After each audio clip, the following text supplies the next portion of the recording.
The Quran describes not only the development of external form, but emphasizes also the internal stages, the stages inside the embryo of its creation and development, emphasizing major events recognized by contemporary science. Thank you for your attention. As a scientist, I can only deal with things which I can specifically see. I can understand embryology and developmental biology. I can understand the words that are translated to me from the Quran. As I gave the example before, if I were to transpose myself into that era, knowing what I do today and describing things, I could not describe the things which were described. I see no reason, I see no evidence for the fact to refute the concept that this individual, Muhammad, had to be developing this information from someplace. So I see nothing here in conflict with the concept that divine intervention was involved. 1,400 years ago, when the world was immersed in darkness, the Quran was revealed, which brought light to a beleaguered world. And whereas the earlier books came with many scientific mistakes, due to the hand of man having delved into them, the Quran had none of these contradictions. The world thought there could be no reconciliation between religion and science. But the Quran mentioned many scientific facts in great detail, like how a human being developed in the mother's womb, and described other scientific facts which amaze the world's renowned scientists and scientific community.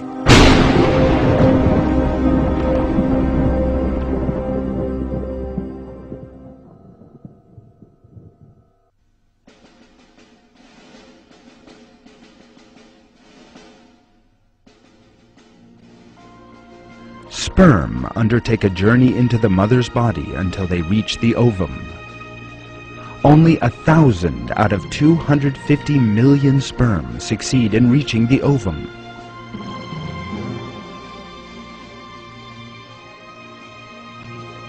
At the end of this 5-minute race, the ovum, half the size of a grain of salt, will let only one of the sperm in. However, this finding that was determined in our own day reveals something that was previously unknown. That is, the substance of man is not the whole semen, but only a small part of it. This is explained in the Quran as follows.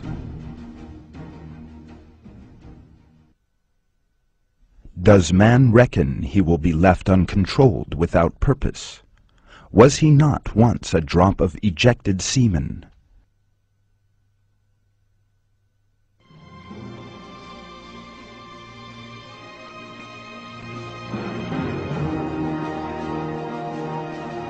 As close inspection shows, we are informed in the Quran that man is made not from the entire semen, but only a small part of it. This is also what modern science says.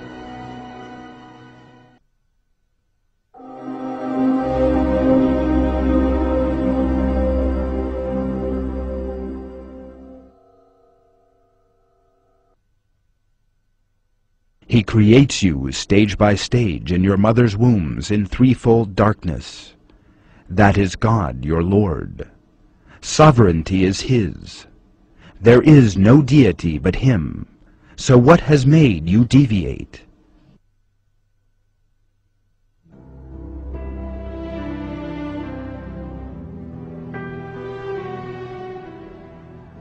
Modern biology has revealed that the embryological development of the baby takes place in the manner revealed in the verse.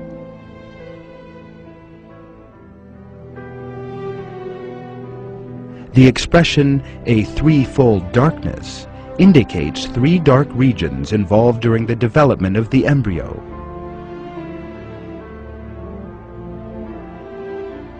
These are the darkness of the abdomen, the darkness of the womb, and the darkness of the placenta. It is also pointed out in this verse that a human being is created in the mother's womb in 3 distinct stages. In Basic Human Embryology, a fundamental reference text in embryology, this fact is stated as follows.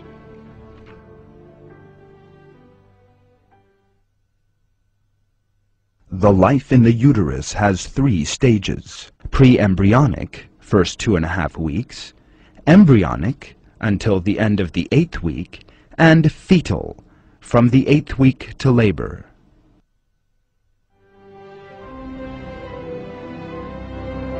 Information on the development in the mother's womb became available only after observations with modern devices.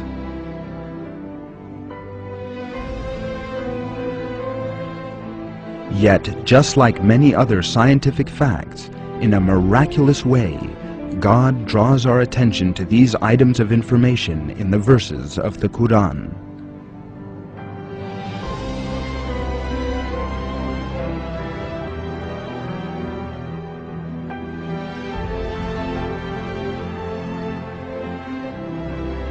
The fact that such detailed and accurate information was given in the Quran at a time when people had scarce information on medical matters is clear evidence that it is the Word of God.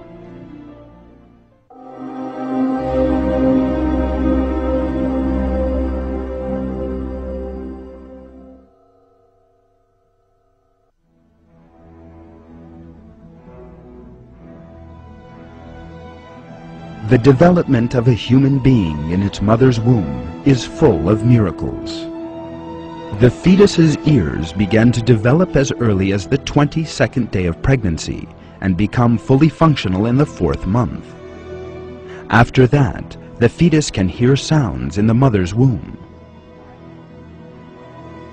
For that reason, the sense of hearing forms before the other vital functions for a newborn baby. The order set out in the Quran is striking from that point of view. It is He who has created hearing, sight, and minds for you.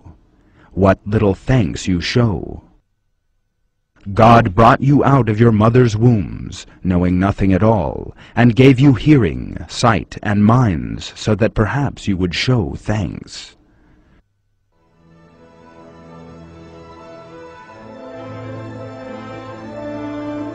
Close examination shows that the senses God refers to in the Quran are always mentioned in a particular order: hearing, sight, and understanding. That is exactly the same order in which a baby's senses develop.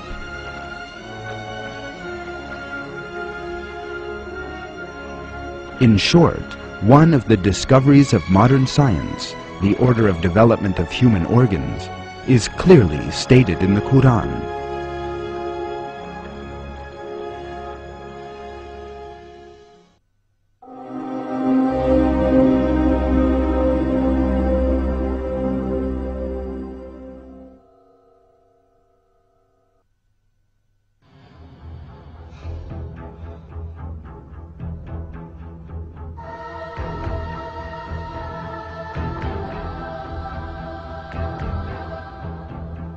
Particular emphasis is placed in the Quran on one element: iron. In Surat al-Hadid, meaning iron, we are informed,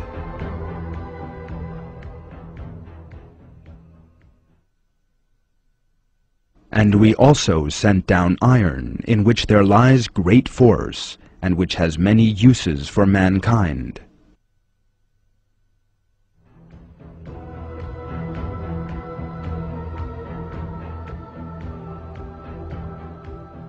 The word anzalna, translated as "we sent down," and used for iron in the verse, could be thought of having a metaphorical meaning to explain that iron has been given to benefit people. But when we take into consideration the literal meaning of the word, we realize that this verse implies a very significant scientific miracle. This meaning is being physically sent down from the sky, as in the case of rain and sun rays. Modern astronomical findings have disclosed that the iron found in our planet has come from giant stars in outer space. Not only the iron on Earth, but also the iron in the entire solar system comes from outer space, since the temperature in the sun is inadequate for the formation of iron. Iron can only be produced in much larger stars than the sun, where the temperature reaches a few 100 million degrees.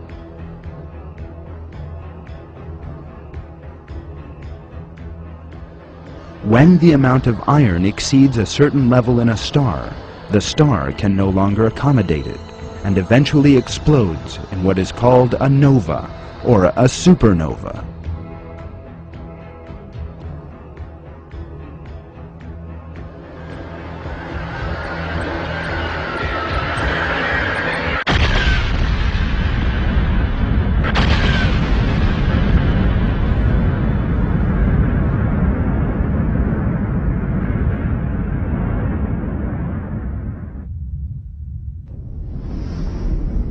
These explosions make it possible for iron to be given off into space.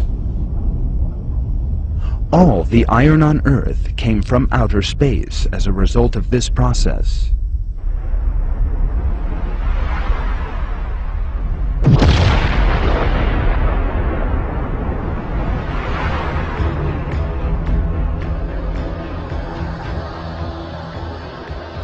In other words, iron was sent down to Earth, just like we are told in the verse.